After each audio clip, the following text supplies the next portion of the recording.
Hey,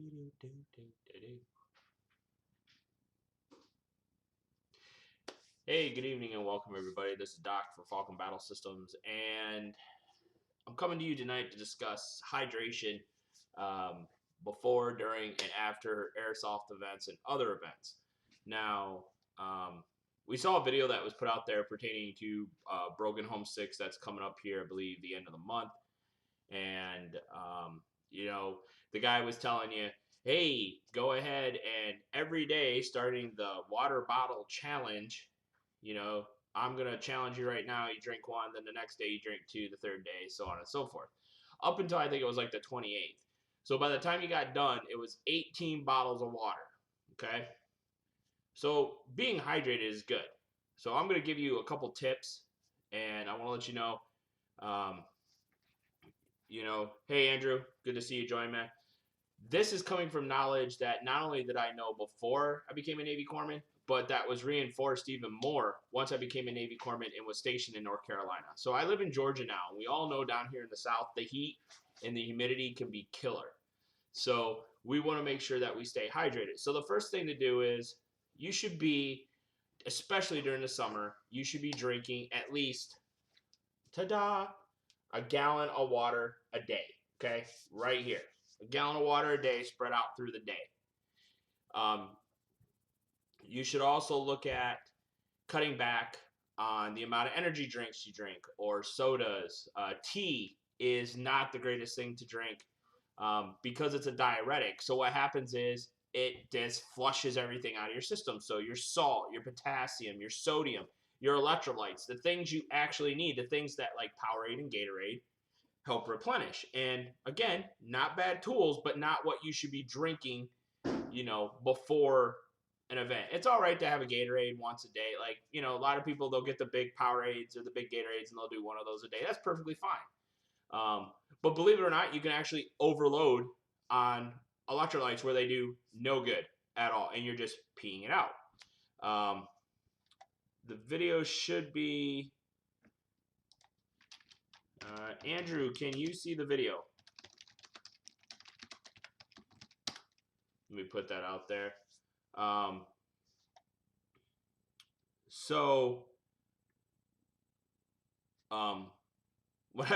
I was getting back to is, you guys should be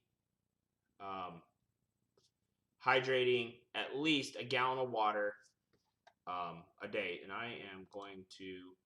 We will just show that great list of icons on my screen while I talk to you guys. Actually, let me go ahead and we are just going to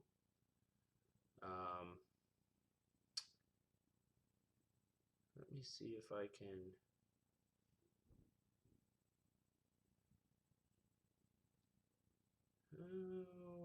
that's right. We'll just see. You guys can see my main screen, no big deal.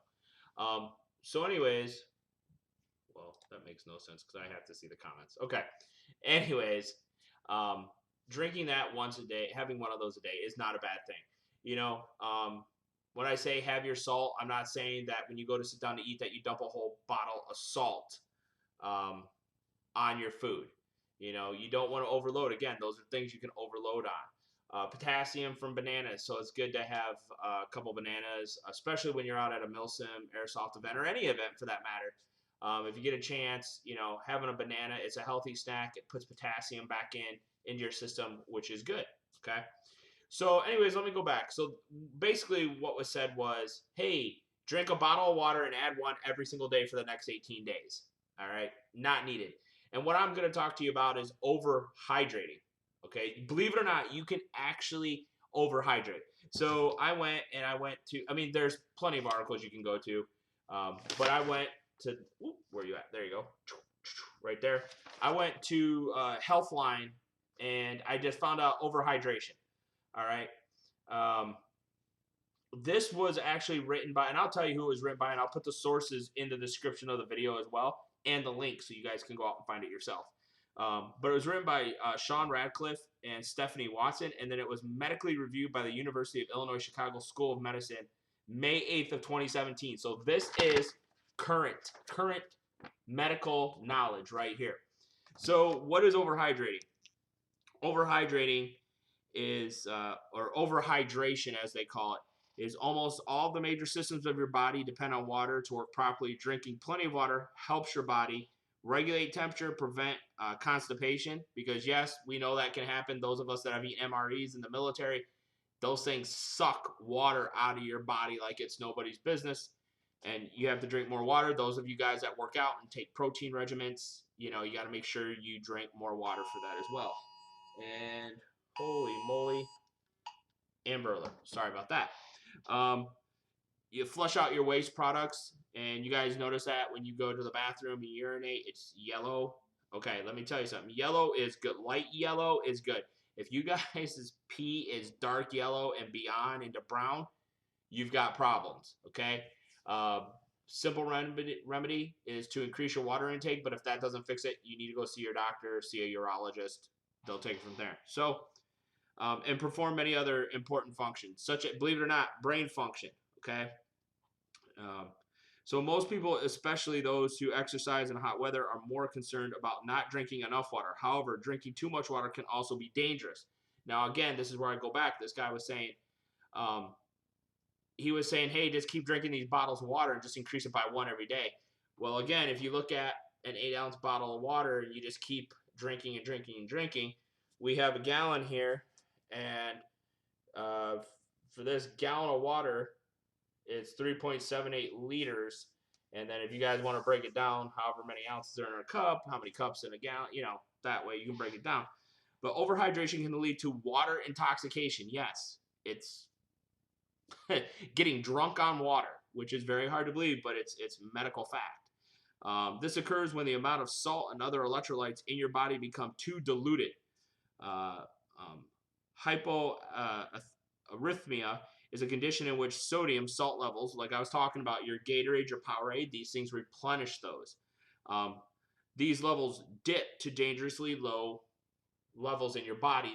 The salt, your potassium, your sodium, those things start to drop off. That's why when you're out there on the field and you're playing, you know, making sure your Camelback or your water bottle or whatever, however you're carrying water with you, is full. Okay.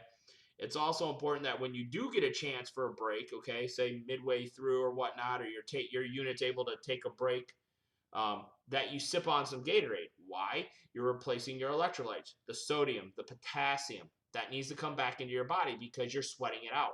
If you look at, if you know guys that are in the military, or you were over in Iraq and Afghanistan, you would sweat so much, and we'd be wearing those dark green, OD green shirts or dark brown shirts. Well, we'd take them off, and if it dried, you would see this white film on it where it dried. Well, that's salt coming out of your body is what that is. That's potassium and sodium coming out of your body. You're sweating that out. Some of you guys have probably seen it on your uniforms, especially those of us that wear combat shirts. That starts coming, or you start sweating a lot and you're not replenishing those, and you see that stuff this dry on your shirt. You're like, why do I have this white mark here? Well, it's the sodium and potassium, the salt. So that's why it's very important to make sure that you carry things like bananas, having trail mix, especially a trail mix that is a nut fruit mixture, is very healthy to have. It's quick. It's something you can grab a handful, put in your mouth, chew it up. You're good to go. It comes in, and it's going to start giving you a lot. It's going to help replenish, again, those nutrients, those electrolytes. Yeah, like Andrew's saying, he saw a lot of that in Texas in boot camp. For me, boot camp was in Great Lakes, Illinois, in the middle of winter, and yes, you can overhydrate and dehydrate in the cold as well, because your body has to work harder to stay warm. So again, yes, in cold weather, you can also dehydrate and overhydrate. So we'll talk about that in a later Doc's Corner about how to prevent heat and cold injuries as well. But they say it right here. It says, if your electrolytes drop too low too quickly, it can be fatal. Okay, we don't want anybody to get hurt out there playing. We don't want anybody to die, for God's sakes. We don't want that. But right here it states, if your sodium levels drop too low too quickly, it can be fatal. Death by overhydration is rare, but it can happen. So again, even though it is a rare cause of death, it can happen. Okay, there are different types of overhydration, and they have two of them right here. One is increased water increased water intake. This occurs when you drink more water than your kidneys can remove in your urine. Okay, this can cause too much water to collect in your body. And you see this sometimes with heart condition patients. You'll notice certain areas of the bodies, like their legs, their feet, arms, will swell, and they have to have what's called Lasix. And what that does is that helps remove that water out of their system. Um, so again, something to think about. The other one is retaining water. This occurs when your body can't get rid of the excess water. Several medical conditions can cause your body to retain water, and this can be dangerous because it throws off the balance between water and sodium in your blood. So again, yes, we know that we can have bad sodium, high cholesterol, eating too much salt. I'm not saying go out and buy a thing of Morton salt and just chug it down when you're out there playing.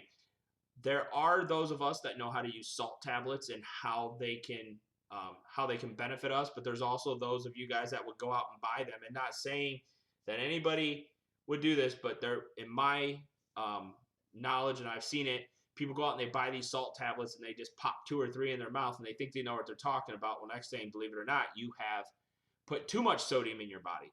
So it can be a negative thing where it causes you to feel even more thirst, where you're bringing in more water than your body can get out. So what are the causes of overhydration? This happens when your body takes in or holds more fluid than it can get rid of, remove. It causes water levels to build up. Sometimes endurance, triathlon, biathlon runners sometimes drink too much water before an event. It makes your body hold on to more fluids. Syndrome of inappropriate antidiuretic hormones and non-steroid anti-inflammatory drugs can cause this to happen. Other conditions and drugs increase water intake by making you extremely thirsty. These include uncontrolled diabetes, and this is, again, no medical facts. So if we have somebody out on the field that is diabetic, we need to know about this because, again, if it's not controlled, they're going to feel thirsty all the time. It's going to cause them to retain more water or drink more water than they should. And again, they come into that overhydration. Schizophrenia, so mental disorder, commonly known as ecstasy, so MDMA is what the medical term for it is. So again, narcotics, antipsychotic drugs, and diuretics can cause overhydration, because when you start taking a diuretic, like say back in the day it was Dexatrim, or even Rip Fuel was one of the big ones that people would take to help lose weight. Well, that causes you to drink more because it makes you thirsty. You're losing water. So thanks, Jake. So again, it's something that you want to make sure that you have under control. Again, diabetics, any sort of mental disorder can cause this. A lot of mental health medications on the warning or the side effects say that it may cause you to feel thirsty, so on and so forth. So who's at risk for overhydration? Pretty much I look at it, not only talking about diabetics, people will run marathons or ultra marathons longer than 26.2 miles, Ironman triathletes, endurance cyclists, rugby players, elite rowers, military members involved in training exercises, hikers, milsim players. I think on the flip side of it, for milsim players, it's probably more dehydration than overhydration, or you're hydrating with the wrong thing. Where I was talking about earlier in the video, lay off the energy drinks, lay off the soda, stay away from sweet teas. I know you guys like those things, and that's fine. But when you're here in the South, or out on the West Coast where it gets really hot as well, especially in California, in Southern California, you want to stay away from those things. Now, I'm not gonna tell you you're wrong or right, but again, I've got medical data right here telling me otherwise. What I would recommend is, again, let me talk about before, during, and after. So before the event, again, a gallon of water a day spread out over the whole day. And honestly, anybody should be able to drink a gallon of water a day throughout the whole day. I'm not saying sit down and chug the gallon. I'm saying throughout the whole day. It should be very simple to do. During the event, your water intake that you have on you is good. Also in your, wherever you're spawning from or whatnot, or back at your campsite, have a six, I think it's like a 6 or an 8 pack of Gatorade or Powerade. And the reason why I say that is if you know you're going to get a break, or for some of these longer events, you can take it out with you and put it in your HQ. If you're back at your spawn point, you can open that up and sip. Don't chug it. Sip on that Gatorade or Powerade. And again, you're reintroducing those electrolytes, that sodium and potassium, back into your body. Gatorade has the chew things, which you can do as well. It's not a bad thing either to get the little single powder mixes, and if you got a bottle of water, dump it in there. So, and then after you're done, again, water, your Gatorade or Powerade is perfectly fine. And I would say probably an hour or two after the event, that's when you want that. Don't go to sodas, don't go to energy drinks, um, because with sodas and energy drinks, it makes your kidneys work harder to remove that stuff out of your body.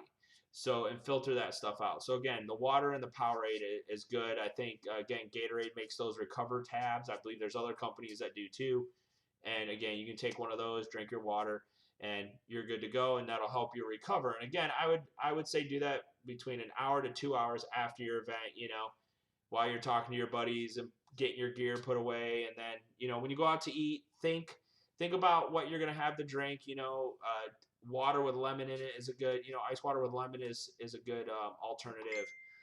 Try to stay away from milk, and again, I think it would benefit you more to stay away from the sodas, the sweet teas, and stuff until like your next day, and it'll help your body recover faster as well. And some of us older guys, we get done playing, and it takes us another 2 or 3 days to recover off of that. So just something to think about. So the conditions that we were just talking about is more likely in people with kidney or liver disease, and it can also affect people with heart failure. So again, when you come to an event, this is why we ask you guys when we give you those emergency contact cards that you fill that information out. So we know if you have a history of asthma, or you're diabetic, or you have COPD or anything along those lines. So that way, if something happens pertaining to this or anything else, we're able to call 911 and give them an idea of what might be the problem. What are the symptoms of overhydration? You may not recognize symptoms of overhydration in its early stages as the conditions progress. Common symptoms include nausea and vomiting, headache, change in mental status such as confusion and disorientation, and they also have over here seriously low levels of sodium in your blood. Now, again, like Andrew said, a lot of that is the same thing as being dehydrated. You have these same symptoms, so it can present itself either way. More likely in the airsoft arena, I'm going to caution more towards dehydration than overhydration, because again, I see how a lot of you guys hit the energy drinks, the sodas before the event even happens, and some of us older guys, when we're out in the field or before events or after events, we're drinking beer. So again, that causes dehydration as well. So how is overhydration diagnosed? Your doctor will ask about your medical history to find out your symptoms are caused by overhydration or other conditions. The doctor will also perform a physical examination and may have blood or urine tests. Like I said, the sodium levels in your body are going to be extremely low, so that's where they're going to pull it from.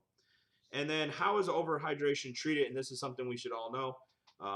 How you're treated for overhydration depends on how severe your symptoms are and what caused the condition. Treatments may include cutting back on your fluid and salt intake, taking diuretics to increase the amount of urine you produce, taking medicines to reduce symptoms such as nausea, seizures, and headache, and treating the condition that caused the overhydration. So again, if you're sucking down a lot of water, more than you should be, then that's where we're going to coach you. We're going to say, you know what?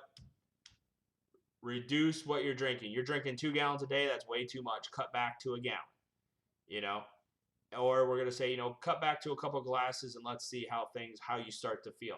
Again, your body is made up of approximately 70%, if you think about it, fluids, and most of it is water, because in everything you produce, blood, urine, whatever, water's in it. So again, your body can only have so much before it says, wait, too much, I can't get rid of it, and now everything starts happening. How can you prevent overhydration? This is prevention is key. Endurance athletes can reduce the risk of overhydration by weighing themselves before and after a race. This helps determine how much water they have lost and need to replenish. Try not to drink more than 1 liter of fluid per hour. Instead of drinking lots of water, have a sports beverage. These drinks can contain electrolytes such as sodium, potassium, which you lose in your sweat. So, like I said, a gallon of water a day. They're saying a liter of water every hour. There's 3.78 liters in here. I drink about a gallon of water a day, and I'm good to go. And then at the bottom of this, they talk about how you about homemade electrolyte drinks. It says if you have a medical condition such as diabetes, CHF, or kidney disease, talk to your doctor about the best treatments. Also, contact your doctor if you're unusually thirsty. These could be a sign of medical problems that need to be treated. And again, I apologize. That looks like it was a link to how to make your homemade energy drink. So again, this has a lot of good information on it. I will be sure to post a link in the description as well as the website I went to. And then they have on the back, they have all the reference sites as well, so you guys can check those out as well. But this is sound medical science. This is not something that was just made up and, oh, here it is. And it's something that all airsoft promoters want to make sure that the players are safe, especially in the hotter months that we're playing in. So we want to make sure that everybody is hydrating appropriately. For you guys, I know a lot of schools are going to be getting out here, especially in the South. When you're just sitting around and you're playing a video game, grab a glass of ice water. When you're sitting down at dinner, instead of having, I'm not saying don't drink milk, but maybe have that glass of milk and then a glass of water. Those type of things will help you stay hydrated. Because the last thing you want to do is just start trying to slam water back or whatever, thinking that, oh, I'll be good. So just be prepared. Please don't overhydrate yourself. Again, this I'm falling back on. Let's see. I've been in the medical field since 99. So 17, 18 years worth of medical knowledge. And, sports injuries, when you look at Marines, that's pretty much what you see a lot of the time. Dehydration, overhydration, things like that. So with this conversation, the next Doc's Corner will be on dehydration. So we talked about overhydration. The next thing we'll talk about is dehydration. And again, how we can prevent that, because overhydration and dehydration go hand in hand. If you drink too much water, overhydration. If you drink not enough water, dehydration. So again, they go hand in hand, especially in the summertime when it's hot outside. And then we're going to look at doing another one on how to prevent heat injuries, because again, that happens out here, and how to tell the difference between different types of heat casualties, because there are, I believe, 4 different classes, and we want to make sure that everybody understands them. So everything from heat stroke or heat exhaustion to heat stroke, which is the worst. We want to make sure everybody understands that and can identify that, because that's a huge plus. If you're able to identify that, you're out there and you're slinging those plastic BBs, and your buddy next to you is just beat red in the face and he's breathing hard and he's, you notice he's not sweating. That's a telltale sign of dehydration. And you're like, whoa, man, let's get you out of the sun. Let's get some clothes off. You get your gear off, get your blouse off, and here, start drinking water and pull them out. Get a hold of the admin staff right away so they can get them to a cool area. One of the things that we're gonna have at Black Dagger too, because we knew how hot it was. With it as hot as it was last season or last year for this event, we kind of got blessed with rain, and then it cooled off one night, and then the humidity came back, and then we got hit with rain again. But anyways, we're going to have something called a cool tent, where in there we'll have sheets, ice sheets. Basically what I mean by that is we will have some ripped up white sheets that are soaked in water that will have dry ice underneath them, so they'll freeze up. So if somebody comes in and they're dealing with a heat casualty, boom, we can put that around their necks, under their arms, their groin, that kind of stuff, help them cool down. We're going to have, 1 or 2 cots in there. Again, we want to make sure that we're able to help players cool down so they're not overheating themselves out there. Because believe it or not, you sit in that gear, regardless of what kind of top you're wearing, you're going to sweat. You're going to get heat, become a heat casualty if you're not careful. Now, one of the best things that I've seen come out so far, and I have them in my gear, are those core water bladders that look like plates for the JPCs and stuff. Um, the best advice I heard about those is fill them up the night before the event and throw them in your freezer and let them freeze, because again, once you put them in and you start playing, that'll keep your back or your chest cool, and over that time you're drinking the water, so again, it's keeping you cool and you're still able to stay hydrated. So that's a pretty good setup. So before I go, just does anybody have any questions?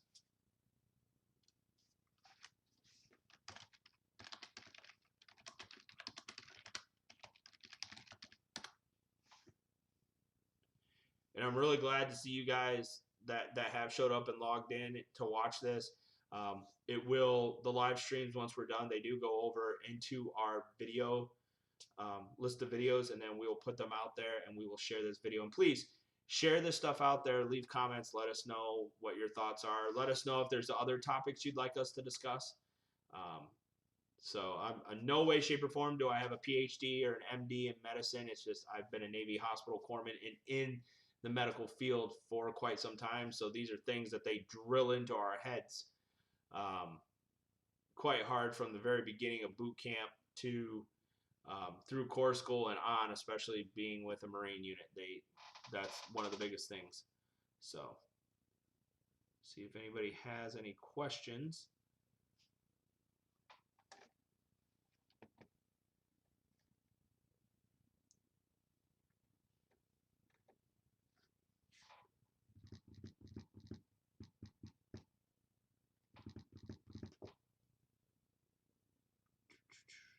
All right, so I'm gonna go ahead, and I don't see anybody with any questions. I'm gonna go ahead and end it here. Um, I think this was a good discussion, and I think the more you guys know, the better equipped you're gonna be, especially on the field, buddy aid, self aid, that kind of stuff. You'll be able to tell it with yourself and be like, wow, I remember watching this video with Doc, and this is what he was talking about. I'm feeling this right now, so something's not up or something's not right, so I need to get out of here. So again, I appreciate everybody tuning in. Thanks a lot, everybody. This is Doc for Falcon Battle Systems and Doc Corner saying be safe, have a great rest of your week, and I'll see you guys all Sunday on the Falcon Flyby. Take care. Doc out.